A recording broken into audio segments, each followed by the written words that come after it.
안녕하세요. 약초피디아의 곽준수 교수입니다. 바야흐로 지금 연꽃의 계절이 됐죠. 진흙탕에서 피어나지만 그 꽃은 정말 아름다운 자태를 자랑하는 연꽃. 부위별로 쓰임새가 아주 다양한, 그러면서도 부활의 의미를 가지는 그런 연꽃들을 총정리해 보도록 하겠습니다. 자, 연꽃의 지금 자태를 보고 계시는데요. 아름다운 백년의 모습입니다. 자, 연꽃에 대해서는 많은 그 부위들이 있고요. 많은 부위들을 거의 다 우리가 약초로 또는 식용으로 사용을 하고 있거든요. 그 부위별로 많은 얘기들이 있습니다. 그래서 오늘 연꽃에 대한 총정리를 한다, 이렇게 생각하시면 되겠습니다. 자, 이 표를 한번 보시겠는데요. 표를 보면 먼저 뿌리 부분, 그 다음에 꽃 열매 부분, 잎과 줄기 부분, 이렇게 크게 세 가지로 나눠 보았습니다. 자, 뿌리 부분은 연근 또는 우절이라는 이름으로 이렇게 쓰이고 있고요. 뿌리 줄기 이렇게 쭉 가죠. 그러다가 딱 잘라지는 그 마디가 있습니다. 이 마디 때문에 이걸 우절이라는 이름이 붙어 있는데요. 생약제 이름으로는 우절입니다. 그러나 연근과 우절은 우리가 일상생활에 있어서는 식품으로 같이 쓰이고 있죠. 우리나라의 그 공정서인 대한약전의 생약규격집, 생규라고 하죠. 그 생규에는 우절이 수제가 되어 있습니다. 그 다음에 꽃 열매 부분인데요. 꽃 열매 부분에서는 연자육, 연자실, 연빵, 연수, 네 가지로 나눌 수가 있는데요. 연자육은 말 그대로 종자, 열매를 말하는 거고요. 연자심은 그 열매를 쪼갰을 때 그 속에 들어있는 배알을 말합니다.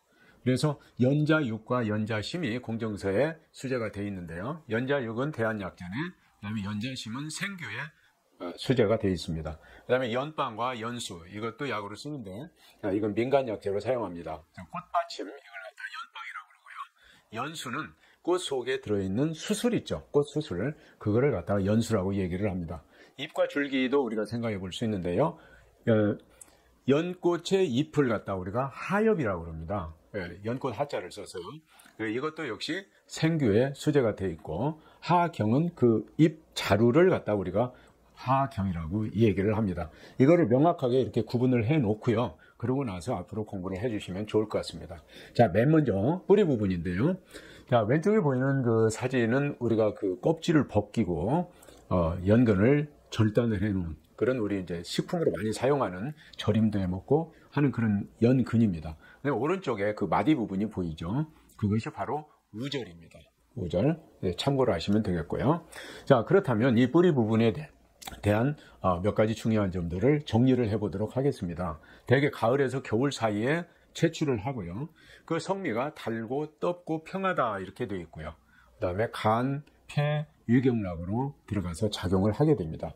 자, 생으로 사용하는 경우도 있지만은 대부분 약재로 사용할 때는 초탄을 하거나 우리가 식품으로 사용할 때는 이걸 완전히 익혀서 사용하는 것이 좋습니다. 자, 효능을 갖다가 간단하게 정리하면요, 수삽지혈이라고 그러는데요. 우리 몸 속에서 진액이나 이런 것들이 흘러나가는 것을 이렇게 막아주는, 그래서 잘 나가지 못하도록, 그래서 출혈이 있을 때도 그 출혈을 멈추게 하는 지혈 효과가 있고요. 그 다음에 화어랑해 가지고 어혈을 풀어주는 그런 효과가 있습니다. 그래서 주로 이제 이 뿌리 부분을 우리가 이용을 할 때는 피를 토하는 토혈, 객혈, 또는 오줌에 피가 섞여 나가는 요혈, 그 다음에 변혈, 대변에 섞여 나가는 거죠. 그 다음에 혈리라고 해가지고 피똥 싼다고 그러잖아요. 네, 이런 경우를 혈리라고 그러죠. 혈붕은 생리기간이 아닌데 갑자기 막 피가 쏟아져 나오는 하혈, 이런 것들을 혈붕이라고 그러는데, 이런 데 주로 사용하는 것이 바로 연근, 우절입니다. 주의사항은요, 반드시 우리가 식품으로 먹을 때는 익혀서 먹어야 된다는 거, 이거 참고를 하시고요.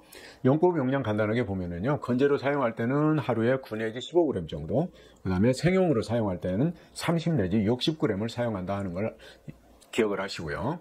물 1리터에다가 이렇게 끓여서 차처럼 마셔주면 좋겠습니다. 자, 다음에 이제 열매 부분인데요. 연빵하고 연수를 보고 계십니다. 왼쪽에 있는 그 연빵은 어때요? 꽃 자루에 가가지고, 꽃집에 가가지고 안에 가서 그 열매들이 촘촘하게 박혀 있죠. 그걸 통틀어서 연빵이라고 얘기를 하고요. 이 열매를 꺼내 가지고 이제 연자육으로 사용을 하죠. 오른쪽에 있는 꽃 모양을 보고 계시는데요.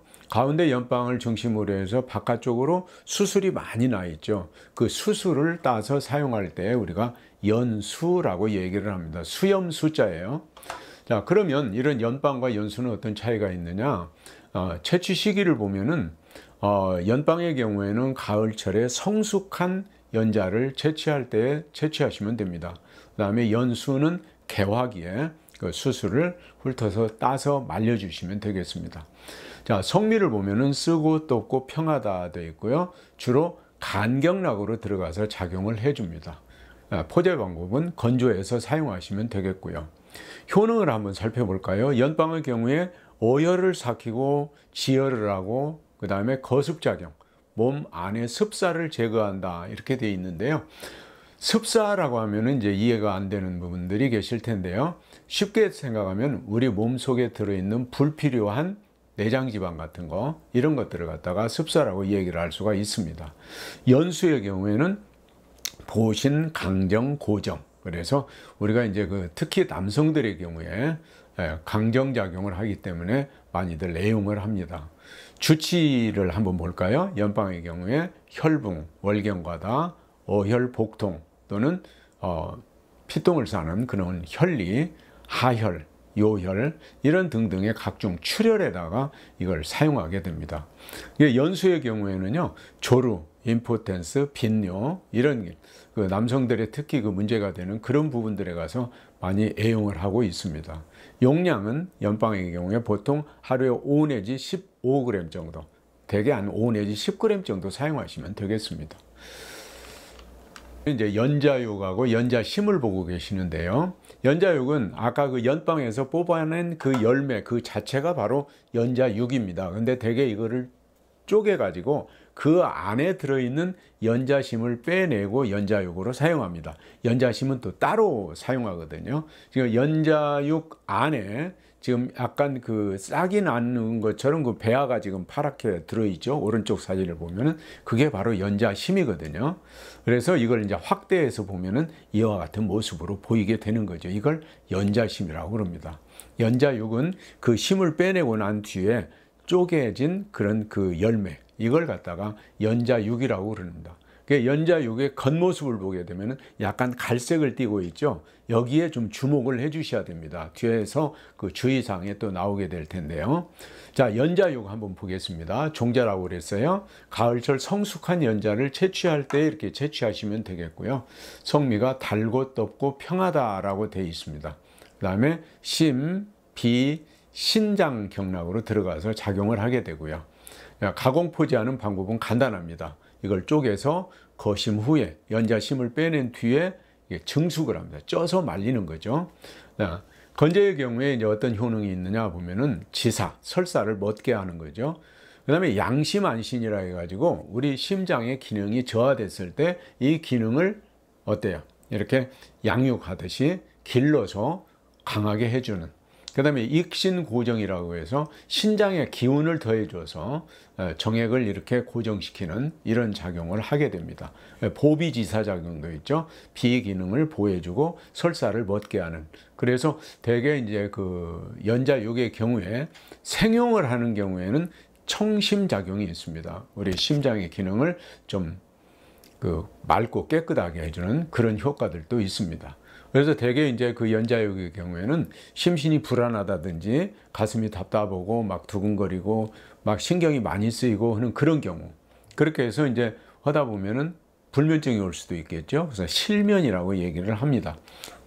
그런가 하면은 신장의 기능이 허해서 신허, 그렇죠?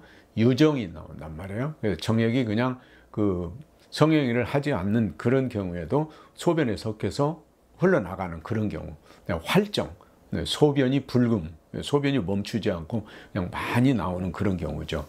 그 다음에 북루대하 같은 거, 여성들의 경우죠. 그래서 이런 경우에 주로 이제 그 연자육을 사용하게 되고요. 그 다음에 중요한 것은 비기능이 허해가지고 오래된 설사를 할 때, 그 다음에 오래된 그 이질, 이런 것들도 다스리는 그런 효과가 있습니다. 그래서 이런 데 주로 많이 사용을 하는데요. 주의사항을 한번 보세요. 연자육의 경우에 아까 겉껍질에 보면은 그 갈색으로 변한 부분이 있다고 그 주목하라고 하셨죠. 그 부분에 그게 탄닌 성분이 많이 들어있기 때문에 변비가 심한 사람이랄지 현재 변비가 있는 사람들, 이런 사람들은 사용할 수가 없습니다. 자, 연꽃 용량에는 하루에 3 내지 15g 정도를 물에 끓여서 다시 마신다거나 아니면 가루를 만들어 가지고 이렇게 만들어 먹는 방법도 있습니다. 대한약재는 수제되어 있는 아주 중요한 약재죠. 자, 그다음에 연자심의 경우에 있어서는 종자 속에 배아라고 그랬었잖아요. 가을철에 그 열매를 딸 때 그걸 쪼개서 채취를 하면 되겠고요. 그래서 말려뒀다가 쓰세요. 쓰고 찬 성질을 가지고 있고요. 심과 신장 경락으로 들어가서 작용을 하게 됩니다. 이거는 뭐 달리 어떤 그 포제 방법이 필요 없고요. 그대로 그냥 말려서 사용하시면 되겠습니다. 심 간에 화를 다스린다 이렇게 돼 있거든요. 그다음에 지혈작용을 하고요, 삽정작용을 하게 됩니다. 그래서 주로 이제 온병으로 인해서 이렇게 번열이 있을 때 그런가 하면은 정신이 혼미해서 헛소리를 하는 경우, 선망이라고 그러죠. 그런가 하면은 불면증이 왔을 때, 코피를 흘린다. 여성들의 경우에 그 북루가 왔을 때, 그런가 하면 신장의 기능이 허해가지고 설사를 한다든지 유정을 한다든지, 이렇게 어지럼증이라고 현운이라고 그러죠. 현운 증상. 그런가 하면 눈이 붉게 충혈되는 목적, 그다음에 고혈압, 이런 데 가서 두루 사용할 수가 있습니다. 주의사항은 이것도요, 연자심의 경우에는 비위가 허하고 그 기능이 허하고 찬 이런 사람들의 경우에는 이걸 함부로 먹어서는 안 됩니다. 하루에 5 내지 6g 정도 이거를 물을 붓고 끓여서 차처럼 복용을 해주시면 되겠습니다. 이거 역시 생규에 가서 수제가 되어 있는 그런 귀한 약이니까 잘 사용해 보시기 바랍니다.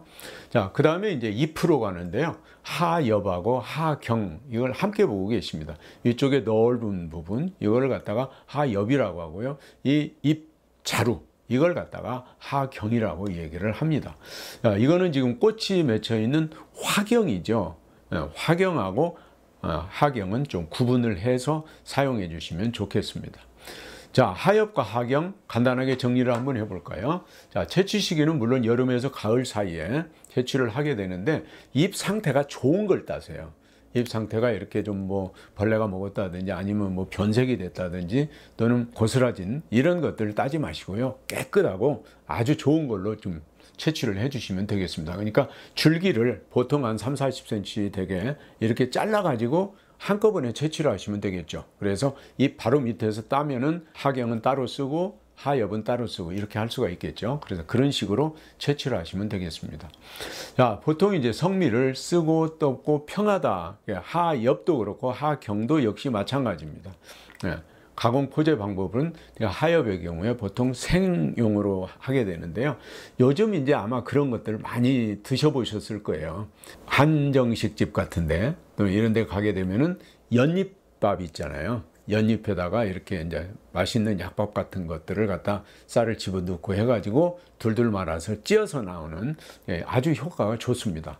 그래서 특히 여름철에 그 더위로 인해서 더위를 먹고 이렇게 열이 오르는 이런 증상들, 이게 더위의 그 열내림 작용이 아주 강하거든요. 그래서 여름철에 이렇게 연잎밥 같은 거 한번 드시면은 참 좋아요. 그래서 그렇게 해서 한번 사용을 해 보시고요. 그 다음에 어혈을 풀고 지혈, 출혈을 멎게 하는 그런 효과가 있습니다. 하경도요, 이게 그 효과가 비슷한데요. 청혈해서라고 그래요. 더위 먹은 데는 이처럼 좋은 게 없습니다. 그 다음에 통기행수라고 해가지고 기를 통하게 하고 이렇게 몸 안에 혈액순환 같은 거에 이런 것들이 잘 되도록 해주는 효과가 있거든요. 그런 효능이 있기 때문에 특히 이제 더위 먹어서 어지럽다거나 입이 마른다거나 구갈증이라고 그러죠. 그 다음에 비여복창, 비기능이 허해져 가지고 이렇게 배가 헛배가 부르는 그런 증상들, 그 다음에 설사를 한다든지 이질이 있다든지 이런 여러 증상들에 사용할 수 있고요. 그런가 하면 각종 출혈에도 사용할 수가 있습니다. 네, 특히 그 하경 같은 경우에는 여성들의 그 냉대야 있잖아요. 이런 경우에 많이 사용할 수 있고요. 남성들이라면 뭐 설사랄지 임질이랄지 이런 데도 사용할 수가 있습니다. 자, 주의사항이 하나 있는데요. 잎의 경우에 어때요? 기혈이 허약한 사람, 허한 사람들, 기도 허하고 혈도 허하다. 이런 사람들은 많이 먹으면 안 됩니다. 그걸 좀 주의를 해주시면 되겠습니다. 자, 하엽의 경우에 보통 건재로 3 내지 9g 정도, 그 다음에 생용을 한다면은 15 내지 30g 정도 사용하시면 되겠고요. 뭐 차랄지 연잎밥이랄지 이렇게 여러 가지 방법으로 우리가 활용을 해주시면 되겠습니다. 역시 이 하엽도 생규에 가서 수제가 되어 있다는 거 기억해 주시고요. 자, 그 다음에 이제 재미있는 거 하나 소개를 해드릴 텐데요. 여기 보면은 연화차예요. 연화차. 예, 이 꽃을 따가지고 이걸 차로 활용하는 그런 방법들이 있습니다. 뒤에서 그림으로 한번 소개를 해드릴게요. 그 다음에 이거는 연잎차. 연잎을 그대로 좀 채취를 한 다음에 잘게 이렇게 좀 썰어서 말린 다음에 이걸 차처럼 우려 마시면은 그 은은한 그 맛을 즐길 수가 있어요. 그렇게 해서 한번 사용하시면 좋겠습니다. 자, 이 연화차의 경우에는 대개 이제 그 꽃 봉우리 이걸 갖다가 채취를 해서 시원하게 냉장 보관을 해 놨다가 이걸 사용하게 되는데요. 다음 그림을 아마 보시면 한 번쯤 경험을 해 보셨을 거예요. 이렇게 커다란 소방 같은 데다가 예쁜 그릇에다 이렇게 놓고, 그 다음에 이제 이 연화, 꽃을 채취했던 것을 이렇게 담은 다음에 여기에다가 이제 그냥 따뜻한 물을 부어도 되지만 녹차 같은 걸 부어도 좋습니다. 그렇게 해서 이걸 이제 자꾸 이렇게 끼얹으면서 잎을 하나씩 이렇게 펼치게 되면은 저렇게 예쁜 꽃 모양이 그대로 드러나죠. 그래서 그 화반 속에 들어있는 꽃처럼 이렇게 생겼는데 이제 우러나는 그 향기가 참 맛있습니다. 그래서 이걸 갖다가 여름철에 시원하게 한 잔씩 하시는 것도 풍미가 있을 걸로 생각이 됩니다. 한번 즐겨보시기 바라요. 자, 연꽃의 성분과 양리작용들에 대해서 지금 화면으로 지금 나가고 있는데요. 이거 참고를 하시면 되겠어요. 특히 릴리오데닌이라고 하는 그 성분이 코와 후두암을 억제하는 그런 작용이 있는 것으로 연구 보고가 되어 있습니다. 그래서 이런 것들도 한번 참고를 해주시면 좋겠습니다. 자, 오늘 연꽃에 대해서 종합적으로 한번 정리를 해봤습니다. 우리가 일상적으로 이렇게 잘 아는 꽃이라고 생각하고 그냥 스쳐 지나가기 쉬운 것이었지만은 이렇게 조목조목 부위별로 한번 정리를 해보니까 어때요? 정리가 잘 되시죠? 그래서 앞으로 이제 이렇게 생활 주변에 있는 약초들에 관심을 가지고 잘 이용을 해보시면 건강을 찾을 수 있을 거라고 생각이 됩니다. 특히 우리 회원님들 건강하시고 다음 시간에 또 멋진 모습으로 다시 찾아뵙도록 하겠습니다. 고맙습니다.